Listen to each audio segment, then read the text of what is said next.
पहली बात तो यही जानने समझने की कोशिश करें कि बाजार में इतनी भारी गिरावट क्यों है, लगातार दूसरे दिन इतनी तेज़ी से घटने का कारण क्या, और क्या पीएम मोदी की अपील का बाजार पर बड़ा असर पड़ा है। ऑल टाइम लो पर रुपया ट्रेड करता हुआ दिख रहा है, इससे कितना डर है बाजार में, इतना ज़्यादा क्यों बेच रहे हैं एफआईज, ये भी एक बड़ा सवाल है। कच्चा तेल स्टेबल है, ये आप कह सकते हैं, 105 से 106, 106 से 107 की तरफ बढ़ रहा है, तो इसकी क्या मायने हैं? क्या इससे और टेंशन बढ़ेगी? क्या बाजार में कुछ बड़ी गिरावट के संकेत आते दिख रहे हैं? अनकंफर्टेबल फीलिंग से क्या तेज़ गिरावट की तरफ हम बढ़ रहे हैं? अगला मजबूत सपोर्ट कहाँ है बाजार का, वो जानना समझना जरूरी है। किन लेवल्स के नीचे बंद होने पर खतरा और बढ़ सकता है बाजार में, ये भी देख लीजिए, समझ लीजिए। और किन लेवल्स पर आज निफ्टी की वीकली एक्सपायरी होने के आसार हैं, किन सेक्टर्स और शेयर्स पर अब आपको फोकस करना चाहिए, ये भी जान लीजिए, समझ लीजिए। ऑलराइट सर, सबसे पहले तो हम देख तो रहे थे कि कमजोरी थी, लेकिन इतनी भारी भरकम गिरावट जो बीते 2-2.5 घंटों में पर्टिकुलरली देखने को मिली है, इसके पीछे की वजह क्या है? सिर्फ एक्सपायरी का एक्शन? देखिए, नहीं, एक से ज़्यादा कमज़ोरी की वजह है। और देखिए नेहा, एक बात सब समझ लीजिए कि ऐसा नहीं कि बाज़ार में गिरावट के संकेत नहीं मिल रहे थे या कमज़ोरी के संकेत नहीं थे, वो दिख रहे थे और लग भी रहा था कि थोड़े कमज़ोर होंगे, उसमें नई बात भी नहीं है। लेकिन कुछ चीज़ें ऐसी हुई जिसकी वजह से बाज़ार में थोड़ा सा ग्लोबल फैक्टर के मुकाबले में लोकल फैक्टर्स हावी होते हुए दिखे। अब कौन सी चीज़ें हैं वो पहली बात समझिए। 24 घंटे के भीतर भीतर 2 बार पीएम मोदी ने अपील की है कि किसी न किसी तरह से हमें डीजल और पेट्रोल को बचाना चाहिए, किसी न किसी तरीके से हमें विदेशी मुद्रा बचानी चाहिए, डॉलर्स बचाने चाहिए।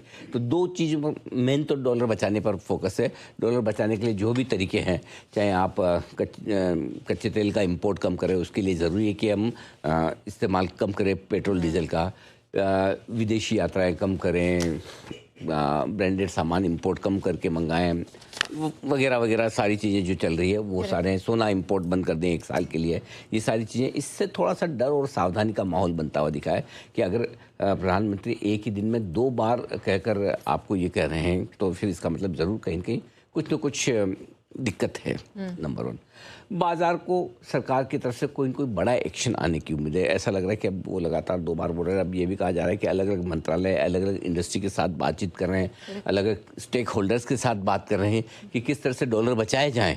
तो इसका मतलब ये है कि हो सकता है आगे चलते हुए कोई न कोई एक्शन आपको होता हुआ नजर आए। दूसरी चीज़, तीसरी चीज़, रुपया लगातार कमज़ोर होता दिख रहा है। कल नया लाइफ लो बनाया, आज फिर से एक और लाइफ लो बना दिया, और इस साल ही 3% ऑलरेडी घट चुका है। ऑन एन एवरेज रुपया 4% आपका साल में घटता है। अभी तो हम मई के महीने में चल रहे हैं, 3% की गिरावट ऑलरेडी हो चुकी है। लगभग $96 रुपये के आसपास डॉलर पहुंचने की कोशिश करता दिख रहा है। आज फिर से 36-37% की कमजोरी है। कल लाइफ लो पर बंद हुए, फिर से आपके लिए ये एक बड़ी दिक्कत की बात है।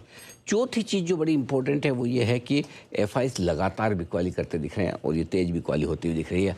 कल भी देखिए 8,000 करोड़ प्लस का बेचा है। कल और परसों दोनों नेट मिलाकर देखें तो 10,000 करोड़ प्लस की बिकवाली। और मुझे लगता है कि शायद कच्चे तेल के लिए जितने डॉलर की ज़रूरत है, उसके बाद अगर सबसे ज़्यादा डॉलर डिमांड कहीं से आ रही तो एफआईज की तरफ से आ रही है। एफआईज की बिकवाली, जब वो एफआईज के बेचते हैं भारतीय बाजारों में, रुपये आते हैं उनके पास। जब रुपये आते हैं, उस रुपए से वो डॉलर खरीदते हैं, और वो डॉलर खरीद कर अपने देश में ले जाते हैं। तो जब रुपए उनके पास आएंगे, उनको डॉलर खरीदना है, तो डॉलर का दाम और बढ़ेगा, रुपए का दाम और कम होता है। तो कई बार ये होता है कि एफआईज की डॉलर डिमांड की वजह से भी रुपया कमज़ोर होता है, डॉलर मजबूत होता है। कच्चे तेल की वजह से भी डिमांड नेचुरली बढ़ ही रही है। वही वाली बात है ना कि पहले आप $1 में ज़्यादा कच्चा तेल खरीद पाते थे, अब $1 में उतना ही कम खरीद पाते हैं। तो जाहिर सी बात है आपको ज़्यादा डॉलर की ज़रूरत पड़ती हुई दिख रही है।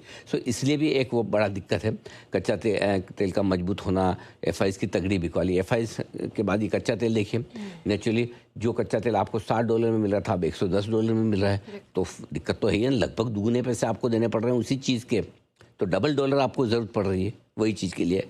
अब ये तो हो गए लोकल फैक्टर्स जो शुरुआती 5 हैं जिनकी वजह से हम परेशान हैं। 1-2 फैक्टर ऐसे भी हैं जो बाहर के हैं।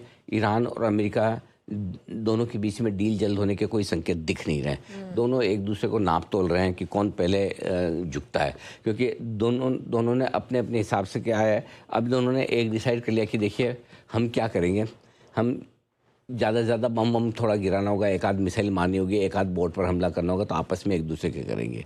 अब न तो इनको कोई गल्फ़ कंट्रीज़ पे अटैक करना है, न इजराइल अमेरिका को ईरान पे अटैक करना है। दोनों एक एक तरफ आके बैठ गए हॉर्मुज़ के, कि भाई हॉर्मुज तुम्हारी तरफ से तुम मत खुलने दो, हमारी तरफ से हम नहीं खुलने दें, जाम का जाम है। तो हॉर्मुज को लेकर अब दूसरा कोई झगड़ा दिख नहीं रहा, लेकिन अब उसके लिए कोई भी तैयार नहीं है।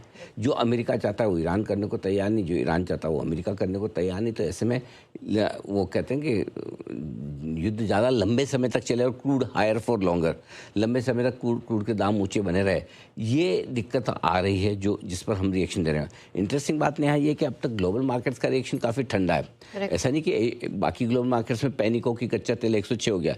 सी ऑनेस्टली आप मुझे पूछो, देखो $60 का कच्चा तेल है आपका, आज 105 हुआ। अब 105 और 107 में क्या फ़र्क है? कुछ खास नहीं। अब मतलब दो, ये तो है, ऐसा ही नहीं कि $10 वाला $12 हो गया तो 20% बढ़ गया। 107 और $105 में एक्चुअली कुछ फर्क नहीं पड़ता, और वही रिएक्शन ग्लोबल मार्केट्स का है। फर्क पड़ता है तो 60 से 105 का पड़ता है, करेक्ट। लेकिन हमें तो हर एक डॉलर भारी पड़ता हुआ दिख रहा है, एक डॉलर भारी पड़ता है, 20-25 पैसे रुपया कमज़ोर होता है तो डबल मार पड़ रही है, और इसी वजह से डील जल्दी नहीं होने के संकेत भी बाजार को परेशान कर रहे हैं। इस बीच निफ्टी और बैंक निफ्टी ने जो बड़े लेवल थे वो तोड़ दिए। 23,800 लंबे समय से होल्ड करके बैठे थे हम, बड़ा इंपॉर्टेंट सपोर्ट था। आज तोड़ा भी ऐसे कि मतलब आप अब तो वापस उम्मीद ही नहीं करोगे वापस इसके पार कब निकलेंगे, करेक्ट। इसके अलावा मिड कैप स्मॉल कैप शेयरों में आज तेज भी कल। स्मॉल कैप इंडेक्स देखिए 3%, 2.5% के आसपास स्मॉल कैप इंडेक्स कमजोर हो गया आज। तो ब्रॉडर मार्केट में तेज बिकवाली, और इसका आगा हमने कल ही किया था कि अब लार्ज कैप के बाद अब मिड कैप स्मॉल कैप शेयरों की बारी है। बिल्कुल ये जोर से घट सकते हैं, यहाँ पर खरीदारी बिल्कुल रोक लीजिए, फिलहाल रुक जाइए। इसके अलावा आखिर में जो बड़ा पॉइंट है वो ये कि मैक्रो इकोनॉमिक चिंताएं अब बढ़ रही है, यानी कि देश की बैलेंस शीट थोड़ा सा बिगड़ने का जो डर है वो बाजार पर हावी होता दिख रहा है। लोगों को डर ये लग रहा है कि भाई कहीं ऐसा तो नहीं कि भाई हायर क्रूड और डॉलर बचाने की जो ये इच्छा है ये कहीं हमें भारी ना कर दे। इस चक्कर में पहले क्या था, अब तक पिछले हफ्ते तक लोग बात करते हैं स्टॉक स्पेसिफिक, सेक्टर स्पेसिफिक रहेंगे, ये करेंगे। अब वो लोग भी खरीदने से हाथ रोकेंगे, नहीं नहीं अभी नहीं लेना है, बाद में देखेंगे। सो ये सारे कारण हैं, और भी बहुत सारे गिना सकता हूँ, लेकिन काफ़ी है मेरे ख्याल से, अब तक 10 काफ़ी है।